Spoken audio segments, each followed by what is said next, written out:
This or nothing for this. We're gonna give y'all something different.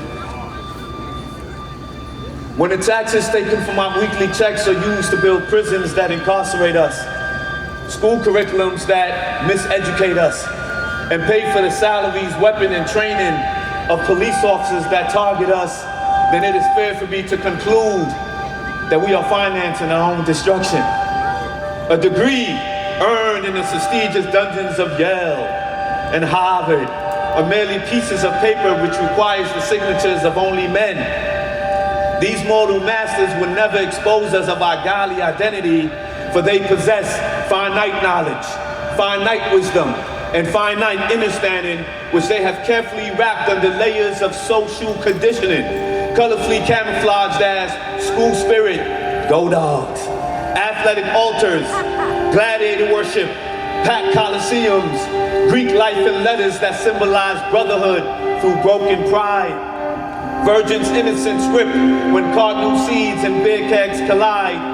Drunken frat boys become scholars of our moral authority, and we give them power to enforce policies that dictate how we should raise our children. Mental holocaust is being committed in class chambers where the souls of students are solicited to corporations that suck dry your humanity through your straw man. Cap and gowns like black hooded robes are worn in public initiations, aka school graduations, where the new graduates are given degrees as janitorial keys to the Tower of Babel, where each floor is layered with secret handshakes and coded languages to control the perception and behavior of the sleeping mass.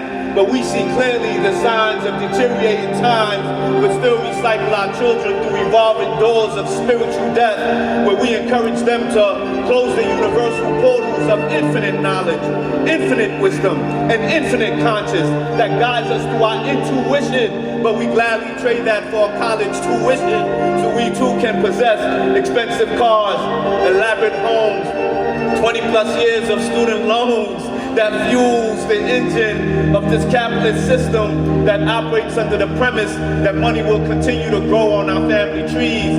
It's like every branch of our sanity are shredded into currency that rotates from paycheck to taxes, taxes to government, government to institution, institution to employers, employers to employees.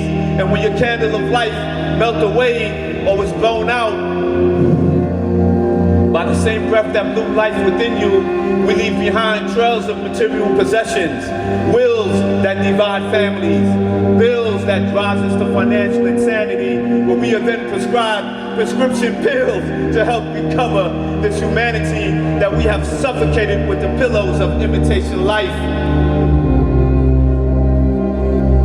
Life is not your expensive vehicles that eventually rust within the windows of a decade. Life is not our mansions that have become our prisons by owning and enslaving us through mortgage debt. Life is not our 2 to 12-year degrees we've ingrained into our identity.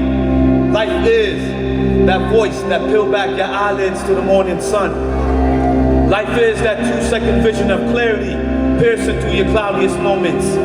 Life is that voice of inspiration that constantly draws you back to your center. Life is, and life will be once we learn to listen, and function at our highest spiritual potential.